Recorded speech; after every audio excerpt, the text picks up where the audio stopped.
श्रीदशमहाविद्यास्तोत्र श्रीपार्वत्युवाच नमस्तुभ्यं महादेव विश्वनाथ जगद्गुरु श्रुतं ज्ञानं महादेव नानातन्त्रतवाननत् इदानीं ज्ञानं महादेव गुह्यस्तोत्रं वद प्रभो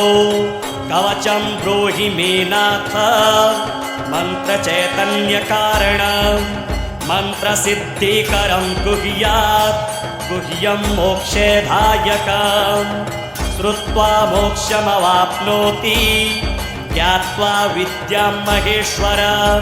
श्रीशिव उवाच दुर्लभं तारिणीमार्गं दुर्लभं तारिणीपदं मन्त्रार्थं मन्त्रचैतन्यं दुर्लभं शवसाधनं श्मशानसाधनं योगी साधनं ब्रह्मसाधनं क्रियासाधनकं भक्ति साधनं मुक्तिसाधनं तव प्रसादाद्देवेशे सर्वा सिद्ध्यन्ति सिद्धयः। ॐ नमस्ते चण्डिके चण्डी चण्डमुण्डविनाशिनी नमस्ते कालिके काल महाभयविनाशिनी शिवे रक्ष जगद्धात्री प्रसीद हरवल्लभे प्रणमामि जगद्धात्री जगत्पालनकारिणी जगत्शोभकरीं विद्यां जगत्सृष्टिविधायिनी करालां विकटां घोरां मुण्डमाला विभूषितां हरार्चितां हराराध्यां नमामि हरवल्लभां गौरीं गुरुप्रियां गौरवर्णालङ्कारभूषितां हरिप्रियां महामायां नमामि ब्रह्मपूजितां सिद्धां सिद्धेश्वरीं सिद्ध विद्याधरं गणैर्युतां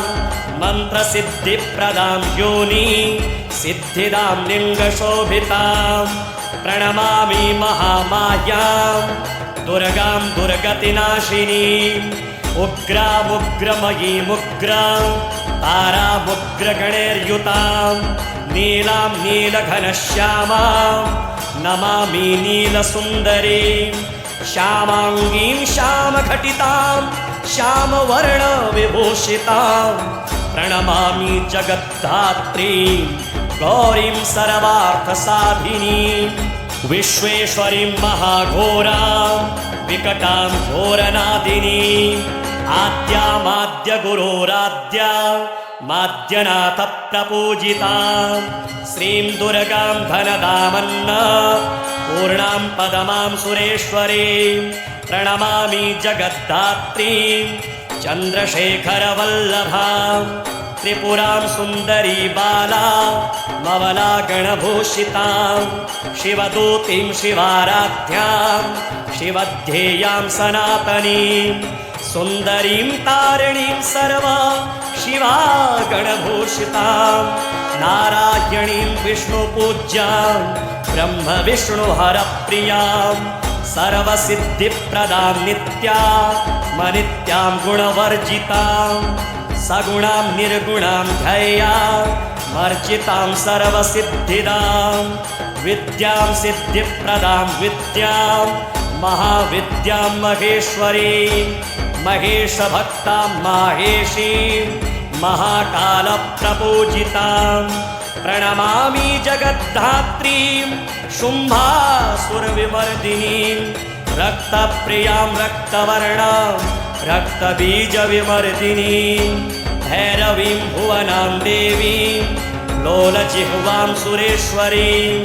चतुर्भुजां दशभुजां शुभां त्रिपुरेशीं विश्वनाथ प्रियां विश्वेश्वरीं शिवां अट्टहासामट्टहास प्रियां धूम्रविनाशिनीं कमलां छिन्नभालां च मातङ्गीसुरसुन्दरीं षोडशीं विजयां भीमां धूमां च वगलामुखीं सर्वसिद्धिप्रदां सर्वविद्यामन्त्रविशोधिनीं प्रणमामि जगत्तारां सारां च मन्त्रसिद्धये इत्येवं च वरारोहे स्तोत्रं सिद्धिकरं परं पठित्वा मोक्षमाप्नोति सत्यं वै गिरिनन्दिनी कुजवारे चतुर्दश्यामायां जीववासरे शुक्रे निशिगते स्तोत्रं पठित्वा मोक्षमाप्नुयात्। श्रीपार्वत्युवाच नमस्तुभ्यं महादेव विश्वनाथ जगद्गुरो श्रुतं ज्ञानं महादेव नानातन्त्रतवाननत् इदानीं ज्ञानं महादेव गुह्यस्तोत्रं वद प्रभो कवचं ब्रूहि मे नाथ मन्त्रचैतन्यकारणं मन्त्रसिद्धिकरं गुह्यात् गुह्यं मोक्षदायकं श्रुत्वा मोक्षमवाप्नोति ज्ञात्वा विद्यां महेश्वर। श्रीशिव उवाच दुर्लभं तारिणीमार्गं दुर्लभं तारिणीपदं मन्त्रार्थं मन्त्रचैतन्यं दुर्लभं शवसाधनं श्मशानसाधनं योगी साधनं ब्रह्मसाधनं क्रियासाधनकं भक्ति साधनं मुक्तिसाधनं तव प्रसादाद्देवेशे सर्वा सिद्ध्यन्ति सिद्धयः। ॐ नमस्ते चण्डिके चण्डी चण्डमुण्डविनाशिनी नमस्ते कालिके काल महाभयविनाशिनी शिवे रक्ष जगद्धात्री प्रसीद हरवल्लभे प्रणमामि जगद्धात्री जगत्पालनकारिणीं जगत्शोभकरीं विद्यां जगत्सृष्टिविधायिनीं करालां विकटां घोरां मुण्डमाला विभूषितां हरार्चितां हराराध्यां नमामि हरवल्लभां गौरीं गुरुप्रियां गौरवर्णालङ्कारभूषितां हरिप्रियां महामायां नमामि ब्रह्मपूजितां सिद्धां सिद्धेश्वरीं सिद्धां विद्याधरं गणैर्युतां मन्त्रसिद्धिप्रदां योनि सिद्धिदां लिङ्गशोभितां प्रणमामि महामायां दुर्गां दुर्गतिनाशिनीम् उग्रामुग्रमयीमुग्रां तारामुग्रगणैर्युतां नीलां नीलघनश्यामां नमामि नीलसुन्दरीं श्यामाङ्गीं श्यामघटितां श्यामवर्णविभूषितां प्रणमामि जगद्धात्रीं गौरीं सर्वार्थसाधिनीं विश्वेश्वरीं महाघोरां विकटां घोरनादिनीं आद्यामाद्यगुरोराद्या माद्यनाथप्रपूजितां श्रीं दुर्गां धनदामन्न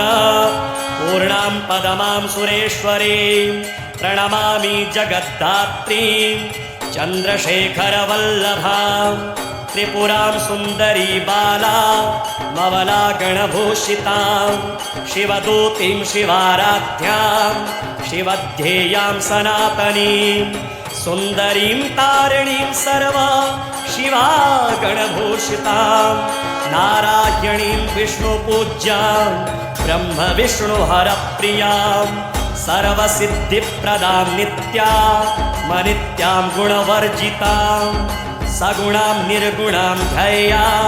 मर्जितां सर्वसिद्धिदां विद्यां सिद्धिप्रदां विद्यां महाविद्यां महेश्वरीं महेशभक्तां माहेशीं महाकालप्रपूजितां प्रणमामि जगद्धात्रीं शुम्भासुरविमर्दिनीं रक्तप्रियां रक्तवर्णां रक्तबीजविमर्दिनीं भैरवीं भुवनां देवीं लोलजिह्वां सुरेश्वरीं चतुर्भुजां दशभुजां शुभां त्रिपुरेशीं विश्वनाथ प्रियां विश्वेश्वरीं शिवाम् अट्टहासामट्टहास प्रियां धूम्रविनाशिनीं कमलां छिन्नभालां च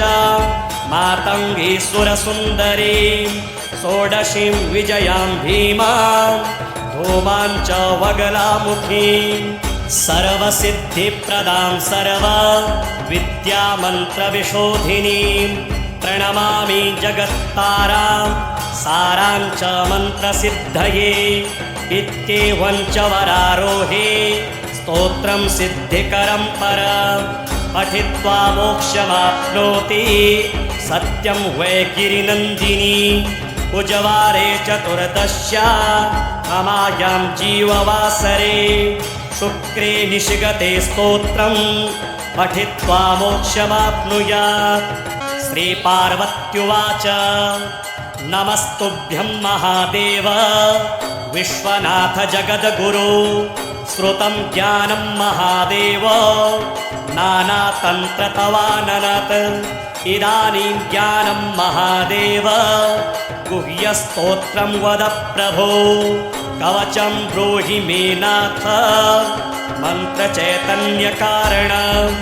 मन्त्रसिद्धिकरं गुह्यात् गुह्यं मोक्षदायकं श्रुत्वा मोक्षमवाप्नोति ज्ञात्वा विद्यां महेश्वर। श्रीशिव उवाच दुर्लभं तारिणीमार्गं दुर्लभं तारिणीपदं मन्त्रार्थं मन्त्रचैतन्यं दुर्लभं शवसाधनं श्मशानसाधनं योगी साधनं ब्रह्मसाधनं प्रियासाधनकं भक्ति साधनं मुक्तिसाधनं तव प्रसादाद्देवेशे सर्वा सिद्ध्यन्ति सिद्धयः। ॐ नमस्ते चण्डिके चण्डी चण्डमुण्डविनाशिनी नमस्ते कालिके काल महाभयविनाशिनी शिवे रक्ष जगद्धात्री प्रसीद हरवल्लभे प्रणमामि जगद्धात्री जगत्पालनकारिणीं जगत्शोभकरीं विद्यां जगत्सृष्टिविधायिनीं करालां विकटां घोरां मुण्डमाला विभूषितां हरार्चितां हराराध्यां नमामि हरवल्लभां गौरीं गुरुप्रियां गौरवर्णालङ्कारभूषितां हरिप्रियां महामायां नमामि ब्रह्मपूजितां सिद्धां सिद्धेश्वरीं सिद्धां विद्याधरं गणैर्युतां मन्त्रसिद्धिप्रदां योनि सिद्धिदां लिङ्गशोभितां प्रणमामि महामायां दुर्गां दुर्गतिनाशिनीम् उग्रामुग्रमयीमुग्रां तारामुग्रगणैर्युतां नीलां नीलघनश्यामां नमामि नीलसुन्दरीं श्यामाङ्गीं श्यामघटितां श्यामवर्णविभूषितां प्रणमामि जगद्धात्रीं गौरीं सर्वार्थसाधिनीं विश्वेश्वरीं महाघोरां विकटां घोरनादिनीं आद्यामाद्यगुरोराद्या माद्यनाथप्रपूजितां श्रीं दुर्गां धनदामन्न पूर्णां पदमां सुरेश्वरीं प्रणमामि जगद्धात्रीं चन्द्रशेखरवल्लभां त्रिपुरां सुन्दरी बाला मवला गणभूषितां शिवदूतीं शिवाराध्यां शिवध्येयां सनातनीं सुन्दरीं तारिणीं सर्वा शिवा गणभूषितां नारायणीं विष्णुपूज्यां ब्रह्मविष्णुहरप्रियां सर्वसिद्धिप्रदां नित्यां गुणवर्जितां सगुणां निर्गुणां ध्येयां मर्जितां सर्वसिद्धिदां विद्यां सिद्धिप्रदां विद्यां महाविद्यां महेश्वरीं महेशभक्तां माहेशीं महाकालप्रपूजितां प्रणमामि जगद्धात्रीं शुम्भासुरविमर्दिनीं रक्तप्रियां रक्तवर्णां रक्तबीजविमर्दिनीं भैरवीं भुवनां देवीं लोलजिह्वां सुरेश्वरीं चतुर्भुजां दशभुजां शुभां त्रिपुरेशीं विश्वनाथा प्रियां विश्वेश्वरीं शिवां अट्टहासा प्रियां धूम्रविनाशिनीं कमलां छिन्नभालां च मातङ्गीसुरसुन्दरीं षोडशीं विजयां भीमां धूमां च वगलामुखीं सर्वसिद्धिप्रदां सर्वविद्यामन्त्रविशोधिनीं प्रणमामि जगत्तारां सारां च मन्त्रसिद्धये इत्येवं च वरारोहे स्तोत्रं सिद्धिकरं परं पठित्वा मोक्षमाप्नोति सत्यं वै गिरिनन्दिनी कुजवारे चतुर्दश्यामायां जीववासरे शुक्रे निशिगते स्तोत्रं पठित्वा मोक्षमाप्नुयात्। श्रीपार्वत्युवाच नमस्तुभ्यं महादेव विश्वनाथ जगद्गुरु श्रुतं ज्ञानं महादेव नानातन्त्रतवाननत् इदानीं ज्ञानं महादेव गुह्यस्तोत्रं वद प्रभो कवचं ब्रूहि मे नाथ मन्त्रचैतन्यकारणं मन्त्रसिद्धिकरं गुह्यात् गुह्यं मोक्षदायकं श्रुत्वा मोक्षमवाप्नोति ज्ञात्वा विद्यां महेश्वर। श्रीशिव उवाच दुर्लभं तारिणीमार्गं दुर्लभं तारिणीपदं मन्त्रार्थं मन्त्रचैतन्यं दुर्लभं शवसाधनं श्मशानसाधनं योगी साधनं ब्रह्मसाधनं प्रियासाधनकं भक्ति साधनं मुक्तिसाधनं तव प्रसादाद्देवेशे सर्वा सिद्ध्यन्ति सिद्धयः। ॐ नमस्ते चण्डिके चण्डी चण्डमुण्डविनाशिनी नमस्ते कालिके काल महाभयविनाशिनी शिवे रक्ष जगद्धात्री प्रसीद हरवल्लभे प्रणमामि जगद्धात्री जगत्पालनकारिणीं जगत्शोभकरीं विद्यां जगत्सृष्टिविधायिनीं करालां विकटां घोरां मुण्डमाला विभूषितां हरार्चितां हराराध्यां नमामि हरवल्लभां गौरीं गुरुप्रियां गौरवर्णालङ्कारभूषितां हरिप्रियां महामायां नमामि ब्रह्मपूजितां सिद्धां सिद्धेश्वरीं सिद्धां विद्याधरं गणैर्युतां मन्त्रसिद्धिप्रदां योनि सिद्धिदां लिङ्गशोभितां प्रणमामि महामायां दुर्गां दुर्गतिनाशिनीम् उग्रामुग्रमयीमुग्रां तारामुग्रगणैर्युतां नीलां नीलघनश्यामां नमामि नीलसुन्दरीं श्यामाङ्गीं श्यामघटितां श्यामवर्णविभूषितां प्रणमामि जगद्धात्रीं गौरीं सर्वार्थसाधिनीं विश्वेश्वरीं महाघोरां विकटां घोरनादिनीं आद्यामाद्यगुरोराद्या माद्यनाथप्रपूजितां श्रीं दुर्गां धनदामन्न पूर्णां पदमां सुरेश्वरीं प्रणमामि जगद्धात्रीं चन्द्रशेखरवल्लभां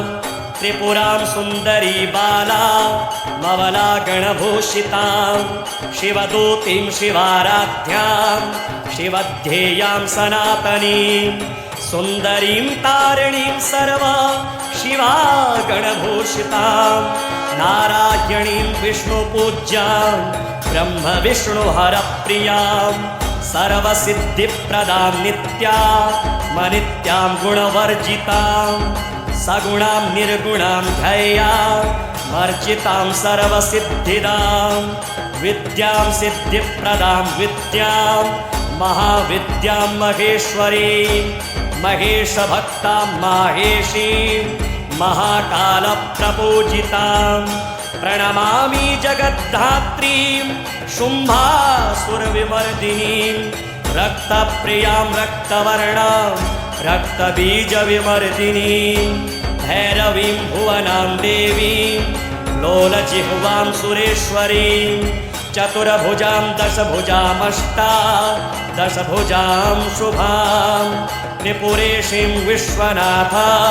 प्रियां विश्वेश्वरीं शिवां अट्टहासामट्टहास प्रियां धूम्रविनाशिनीं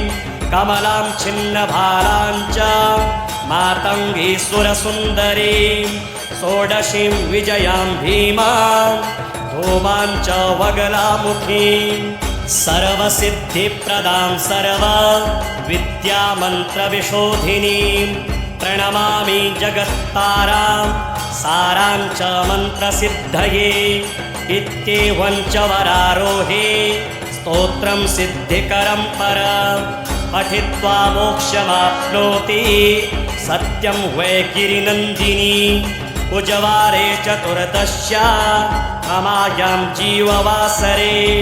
शुक्रे निशिगते स्तोत्रं पठित्वा मोक्षमाप्नुयात् श्रीपार्वत्युवाच नमस्तुभ्यं महादेव विश्वनाथ जगद्गुरो श्रुतं ज्ञानं महादेव नानातन्त्रतवाननत् इदानीं ज्ञानं महादेव गुह्यस्तोत्रं वद प्रभो कवचं ब्रूहि मे नाथ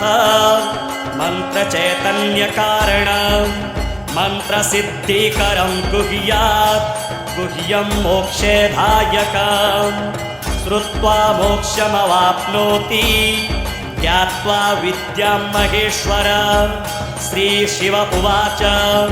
दुर्लभं तारिणीमार्गं दुर्लभं तारिणीपदं मन्त्रार्थं मन्त्रचैतन्यं दुर्लभं शवसाधनं श्मशानसाधनं योगी साधनं ब्रह्मसाधनं क्रियासाधनकं भक्ति साधनं मुक्तिसाधनं तव प्रसादाद्देवेशे सर्वा सिद्ध्यन्ति सिद्धयः ॐ नमस्ते चण्डिके चण्डी चण्डमुण्डविनाशिनी नमस्ते कालिके काल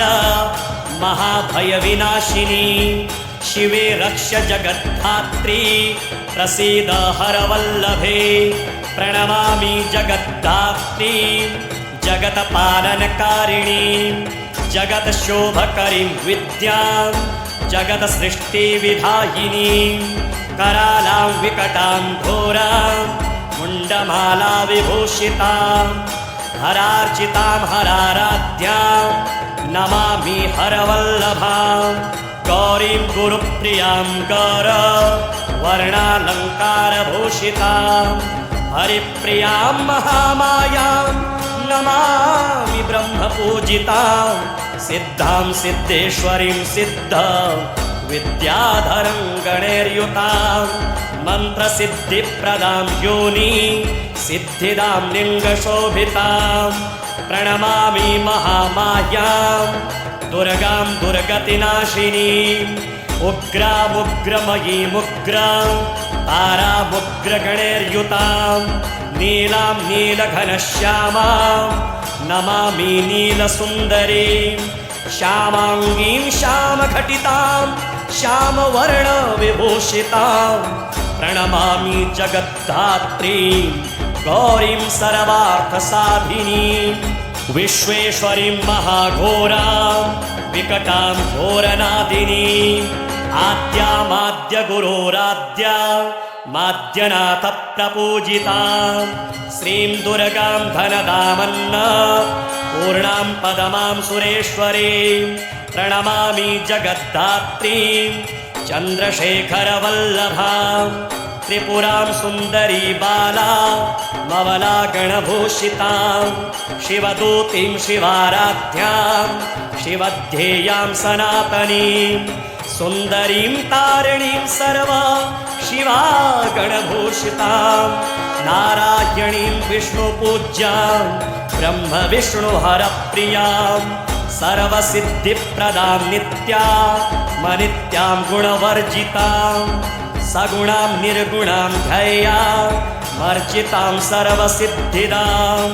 विद्यां सिद्धिप्रदां विद्यां महाविद्यां महेश्वरीं महेशभक्तां माहेशीं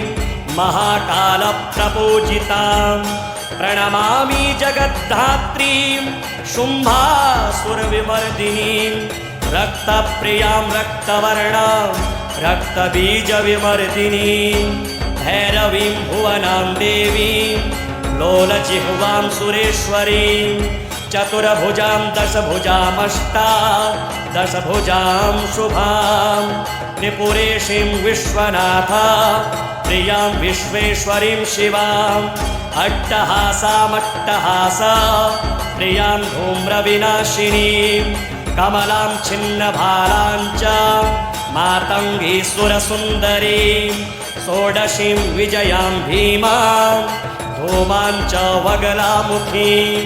सर्वसिद्धिप्रदां सर्वविद्यामन्त्रविशोधिनीं प्रणमामि जगत्तारां सारां च मन्त्रसिद्धये इत्येवं च वरारोहे स्तोत्रं सिद्धिकरं परं पठित्वा मोक्षमाप्नोति सत्यं वै गिरिनन्दिनी कुजवारे चतुर्दश्यामायां जीववासरे शुक्रे निशिगते स्तोत्रं पठित्वा मोक्षमाप्नुयात् त्रिपक्षे मन्त्रसिद्धे स्यात् स्तोत्रपाठाद्यशङ्करे चतुर्दश्यां निशाभागे निशिभौमेष्टमी दिने निशामुखे पठेत् स्तोत्रं मन्त्रसिद्धिमवाप्नुयात् केवलं स्तोत्रपाठाद्दि तन्त्रसिद्धिरनुत्तमा जागर्ते सततं चण्डी स्तवपाठात् भुजङ्गिनी।